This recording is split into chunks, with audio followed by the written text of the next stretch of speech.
नमस्कार दोस्तों, stock market studies में फिर से एक बार आपको बहुत बहुत स्वागत है। तो आज मैं फिर से आपके सामने कुछ इंपॉर्टेंट कंपनी के अपडेट शेयर करने वाला हूं। तो इस वीडियो को पूरा लास्ट तक देखिएगा और अभी तक अपने चैनल को सब्सक्राइब नहीं किया तो जरूर कर लीजिएगा। कंटिन्यूसली इन्फॉर्मेशन और अपडेट्स पाने के लिए चैनल के ऊपर बने रहिएगा। तो चलो देख लेते हैं एक एक करके सारे कंपनीज के डिटेल्स के बारे में। सबसे पहले मैं बात करूँ एक्साइड इंडस्ट्रीज के बारे में। तो एक्साइड इंडस्ट्रीज आप सभी जानते हैं इंडिया की एक पॉपुलर बैटरी मैन्युफैक्चरिंग कंपनी है। तो इस कंपनी के ऊपर लगातार एक धमाका परफॉर्मेंस कुछ दिनों से देखने को मिला और एक बहुत शानदार तरीके से एक रैली दिखाया। उसके पीछे बहुत सारे रीजंस हैं। मैं आज कुछ रीजंस आपके साथ शेयर करूंगा जो एक्स्ट्रा और भी एडिंग हुआ है। तो वो रीजन क्या है, सबसे पहले वो बता दूं। आप यहाँ पे देख सकते हैं Exide India set to benefit from MOU with the Korean automakers market talk. मतलब कोरियन जो ऑटोमेकर्स कंपनी है उसके साथ एक एमओयू साइन किया है। तो एमओयू का मतलब क्या है, मेमोरेंडम ऑफ अंडरस्टैंडिंग। मतलब कोई भी प्रोजेक्ट करने से पहले, कोई भी काम मिलने से पहले, कोई भी टेंडर मिलने से पहले आप एमओयू को साइन किया जाता है। तो एमओयू ज़्यादा से ज़्यादा जो गवर्नमेंट सर्विसेज करते हैं उस लोगों को ज़्यादा पता होगा, क्योंकि एमओयू साइन करने के बाद ही कोई भी प्रोजेक्ट मिलते हैं। तो एमओयू के माध्यम से कंपनी क्या कर रहा है, कोरियन ऑटोमेकर कंपनी के साथ बिग डील कर रहा है और एक बिग पार्टनरशिप कर रहे हैं। आप खुद ही देख सकते हैं Exide industries stands A benefit from subsidiaries strategical partnership with the Hyundai Motors.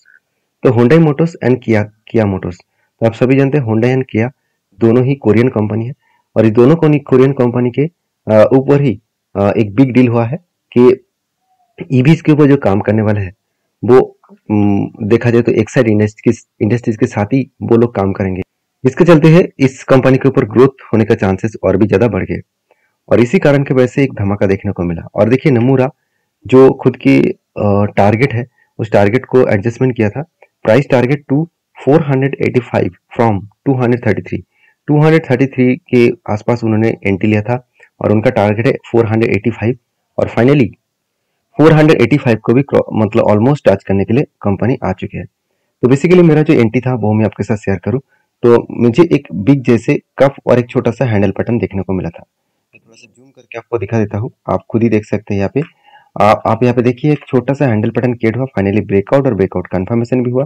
तो इस जगह पे मेरा एंट्री बना और एंट्री बनने के बाद देखिए कंपनी एक बार रिटेस्ट किया, दो बार रिटेस्ट किया, उसके बाद देखिए धमाका परफॉर्मेंस करके टारगेट को अचीव किया। बहुत शानदार तरीके से टारगेट अचीव हुआ। और अगर टाइम पीरियड के बारे में बात करूं तो जब एंट्री हुआ था उस दिन से लेकर अगर टारगेट तक देखो तो ऑलमोस्ट 112 दिन लग गया। तो 112 दिन लग गया, आप कहेंगे सर बहुत टाइम लग गया। बहुत टाइम नहीं है, परसेंटेज तो देख लीजिए 58%। तो 112 दिन में एटलीस्ट 4 मंथ भी नहीं हुआ, उसके टाइम में ही 58% का रिटर्न मिलना इतना आसान नहीं है। तो बेसिकली देखे तो कंपनी अच्छा खासा काम यहाँ पे किया है, जिसके चलते कंपनी के ऊपर एक धमाका परफॉर्मेंस हुआ है। और मैं इस कंपनी के ऊपर बुलिश इसलिए हूँ क्योंकि कंपनी ये भी बता रहा है कि पिछले जो क्वार्टर्स था उस क्वार्टर से इस बार जो क्वार्टर का रिजल्ट आने वाला है वो पॉजिटिव देखने का चांसेस है। आप खुद ही देख सकते हैं 15,000 करोड़ के आसपास से 16,000 करोड़ के आसपास टोटल कंपनी का सेल्स देखने को मिला। एक्सपेंस कंट्रोल करने के बाद कंपनी का नेट प्रॉफिट 823 करोड़ से 800 करीबन 70 करोड़ के ऊपर कंपनी का टोटल नेट प्रॉफिट देखने को मिला है। तो आप यहाँ पे क्वेश्चन भी कर सकते हैं कि सर पिछली बार कंपनी का जो प्रॉफिट हुआ था वो बहुत ज़्यादा था, 2022 में जो प्रॉफिट हुआ था वो बहुत ज़्यादा था। बिल्कुल नहीं, बहुत ज़्यादा कुछ भी नहीं था, सेम टू सेम प्रॉफिट था। ऑपरेटिंग प्रॉफिट को देखेंगे तो सेम टू सेम प्रॉफिट था।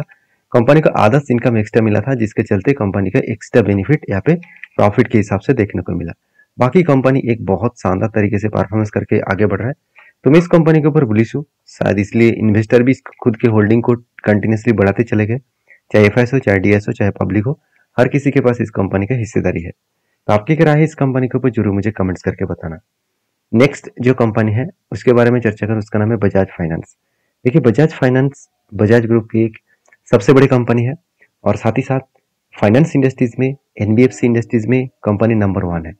और कंपनी बेसिकली फाइनेंस के ऊपर ही काम करते हैं और फाइनेंस इंडस्ट्रीज में कंपनी का नाम बहुत जगह पे आपको हर जगह पे देखने को मिलेगा। आप शहर शहर से लेकर गांव तक चले जाएंगे तो आपको बजाज फाइनेंस देखने को मिलेगा। अभी तो छोटे छोटे दुकानों में भी आपको बजाज फाइनेंस देखने को मिल जाएगा। मतलब फाइनेंस लेवल को इतना हद तक वो नीचे लेके आए मतलब इतना हद तक वो इस जगह तक लेके आए कि हर जगह पे गांव-गांव तक भी वो बिजनेस को बढ़ाते चले जा रहे हैं।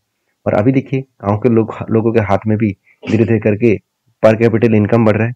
तो उस बेसिस में उनके हाथ में भी पैसा होने के कारण नया-नया प्रोडक्ट वो खरीदारी कर रहे हैं। जैसे घर के लिए कोई सामान हो, साथ ही साथ इलेक्ट्रॉनिक्स कोई गैजेट हो, साथ ही साथ मोबाइल हो, साथ ही साथ कोई भी घर के लिए कोई भी प्रोडक्ट हो, तो खरीदारी करने के लिए उसको फाइनेंस का जरूरत पड़ता है। तो वो फाइनेंस कर लेते हैं कोई कोई भी फाइनेंस के माध्यम से। तो उस जगह पे बजाज फाइनेंस उसको बहुत ज्यादा हेल्प करते हैं। तो मैं बहुत बार देख चुका हूँ, बहुत सारे छोटे-छोटे दुकानों में भी आपको बजाज फाइनेंस मिल जाएगा। तो मैं कोई बजाज फाइनेंस का कोई प्रमोशन नहीं कर रहा हूँ, मैं आपको ये बता रहा हूँ कि कंपनी का बिजनेस को पहले समझिए, कंपनी किस हद तक जा चुके हैं वो समझिए। अभी क्वेश्चन बहुत बार मुझे ये भी पूछा गया कि सर बजाज फाइनेंस का एनपीए क्या है। देखिए एनपीए के बारे में बात करूँ तो इससे बेस्ट एनपीए मुझे आज तक किसी भी फाइनेंस कंपनी के ऊपर देखने को नहीं मिला। अगर मैं इस कंपनी का नेट एनपीए के बारे में बात करूँ तो इसके एनपीए हमेशा 0.30 के आसपास देखने को मिलेगा। मतलब एक बेस्ट लेवल का एनपीए आपको हमेशा दिखेगा। बेस्ट तरीके से कंपनी हमेशा खुद को रिप्रेजेंट करता है। तो जितने एनपीए कम होंगे उतना ही कंपनी का ग्रोथ होने का चांसेस बढ़ जाएगा। अभी एनपीए होता क्या है, इतने सारे नया इन्वेस्टर है उसके लिए बता दूं। एनपीए के मतलब है नॉन परफॉर्मिंग एसेट। तो नॉन परफॉर्मिंग एसेट का मतलब है, मान के चलिए आप 100 रुपया लेकर दूसरों को लोन देने के लिए आए। मैं एक एग्जाम्पल दे रहा हूँ। आपने 4 व्यक्ति को लोन दिया 25-25 रुपीज करके। इस चारों व्यक्ति ने अपना लोन तो लिया, जब लोन मिटाने के बारी आया इंटरेस्ट के साथ, 3 व्यक्ति ने लोन दिया और एक व्यक्ति लोन आपको नहीं मिटा पाए। तो ये जो पैसा आपको नहीं मिला, इसी को आपको कहना पड़ेगा एनपीए, मतलब नॉन परफॉर्मिंग एसेट। तो इसी डेटा जितना कम रहेगा उतना ही खास है, क्योंकि देखिए अगर 3 व्यक्ति लोन ना दे पाए, अगर एक व्यक्ति लोन दिया तो कंपनी तो खत्म हो जाएगा, बंद हो जाएगा, तो आपका तो पैसा पूरा का पूरा डूब जाएगा ना। तो आपको 100 रुपीज में 25 रुपीज ही मिलेगा, 75 रुपीज तो आपका गया। तो इसी चीजों को आपको समझना पड़ेगा। तो जिसका एनपीए जितना कम होगा उतना ही उस कंपनी का ग्रोथ होने का चांसेस बढ़ जाएगा। तो बेसिकली इस कंपनी के ऊपर मैं इसीलिए बुलिश हूँ क्योंकि कंपनी का बिजनेस मॉडल बहुत स्ट्रांग है। उसके साथ साथ इस कंपनी का बिजनेस के हिसाब से बात करूँ तो कंपनी का जो रेवेन्यूज है, उस रेवेन्यूज का growth totally all over India है और इंटरेस्ट इनकम से ही कंपनी 88% बिजनेस को फोकस रखे है। तो मैं जरूर इस कंपनी के ऊपर कंटिन्यूसली आपको अपडेट देता रहूंगा। मेरे साथ जुड़े रहिए, मेरे साथ काम करिए, मतलब मेरे साथ सारे वीडियोस को वॉच करते रहिए। देखिए मेरा कोई पेड वर्जन नहीं है, मैं आपको कोई भी रिकमेंडेशन करूंगा इसको खरीदारी करिए, इसको करिए, उसको करिए, ऐसे बिल्कुल नहीं। मेरा मकसद यही है कि मैं जो खुद ट्रेड लेता हूँ वो मैं आपके साथ शेयर कर पाऊँ एज ए एजुकेशन पर्पस में, आपको समझ में आए सारी चीज, आप खुद ही एनालिसिस करके काम कर पाए, यही मेरा मकसद है। अगर आपको काम करना है तो जरूर एक बार रिसर्च करिए, क्योंकि मैं सेबी रजिस्टर्ड पर्सन नहीं हूँ कि मैं आपको डायरेक्टली आपको ये कहूँ कि इसको बाई करिए उसको सेल करिए, ऐसे बिल्कुल नहीं। मेरा काम है आपको सारा इन्फॉर्मेशन शेयर करना, आपका काम है उसको वेरीफाई करके काम करना। तो इस कंपनी के जो टेक्निकली चार्ट पैटर्न है उसके बारे में बात करते हैं। मैं पहले ही बोल चुका हूँ, कंपनी जिस तरीके से लगातार एक सेलिंग प्रेशर देखने को मिला था, तो स्ट्रांगली इसका एक सपोर्ट मिलेगा, वो सपोर्ट भी मिला। सपोर्ट मिलने के बाद ऊपर भी गया और 200 डेज मूविंग एवरेज को वो एक स्ट्रांगली रेजिस्टेंस के हिसाब से देखा और गिरावट तो हुआ था मार्केट में कुछ दिनों में। सेलिंग प्रेशर होने के कारण, इसराइल और ईरान के साथ युद्ध स्टार्ट होने के कारण मार्केट में एक सेलिंग प्रेशर है, तो जिसके चलते कंपनी के ऊपर गिरावट तो हुआ था। उसके बाद देखिए फिर से रिकवरी करने की कोशिश किया और मुझे लग रहा है कंपनी जिस तरीके से हाई वॉल्यूम के साथ ऊपर जा रहा है वो आगे बढ़ने का कोशिश करेंगे और हायर लेवल तक जाने का वो जरूर कोशिश करेंगे।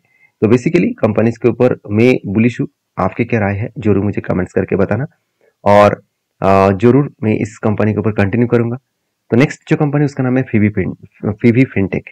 तो फीवी फिनटेक जो है वो एक फाइनेंस कंपनी है, आप सभी जानते हैं, और एक पॉलिसी बाजार .com, आप इस कंपनी का नाम तो सुने होंगे। तो फीवी फिनटेक जो है वो पॉलिसी बाजार कंपनी के ही प्रोडक्ट है और आप सभी जानते हैं इंडिया के बिगेस्ट ऑनलाइन जो इंश्योरेंस बेचने वाला कंपनी है वो है पॉलिसी बाजार। आपको हर जगह पे पॉलिसी बाजार का एडवर्टाइजमेंट देखने को मिल जाएगा, क्योंकि पॉलिसी बाजार एक ऐसे प्लेटफॉर्म है जो हर कैटेगरीज के इंश्योरेंस बेचते हैं, चाहे वो टर्म प्लान्स हो, चाहे वो हेल्थ इंश्योरेंस हो, चाहे वो कोई कवरेज हो। तो ये सारे तरीके से प्रोडक्ट्स को, लाइफ इंश्योरेंस हो, सब कुछ इसी प्लेटफॉर्म के माध्यम से आपको बेचा जा रहा है। तो पॉलिसी बाजार एक नेक्स्ट लेवल का कंपनी है, क्योंकि घर बैठे ही आप किसी भी कंपनीज को कंपेयर करके आप पॉलिसी बाजार से उस इंश्योरेंस को ले सकते हैं। तो इसमें कंपनी का डायरेक्टली फायदा क्या है, कंपनी को एक्स्ट्रा कोई खर्चा नहीं है, कंपनी जितना कस्टमर करेंगे उसका कमीशन डायरेक्टली मिल जाएगा और उसको बाकी हैंडल कुछ करना नहीं पड़ेगा, वो तो कंपनी कर देंगे। तो ये सारे पॉइंट्स आपको ऑब्जर्व करना होगा। तो पॉलिसी बाजार मुझे बहुत शानदार कंपनी लगता है। मान लेता हूँ कंपनी के अभी भी प्रॉफिटेबिलिटी में उतना ग्रोथ नहीं है, कंपनी बिग लॉस कर रहा था, अभी लास्ट क्वार्टर में कंपनी प्रॉफिट किया। तो इतने बड़े लॉस करने के बाद कंपनी धीरे धीरे करके खुद को एक जगह पे लेके आए।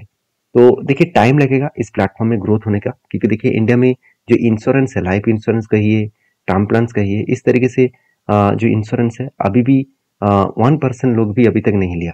तो सोचिए कितना बड़ा अपॉर्चुनिटी है इस प्लेटफॉर्म में। तो जहाँ पे अमेरिका में तो 50% से भी ज़्यादा लोगों का टर्म्स एंड लाइफ इंश्योरेंस है, सॉरी, हाँ लाइफ इंश्योरेंस है।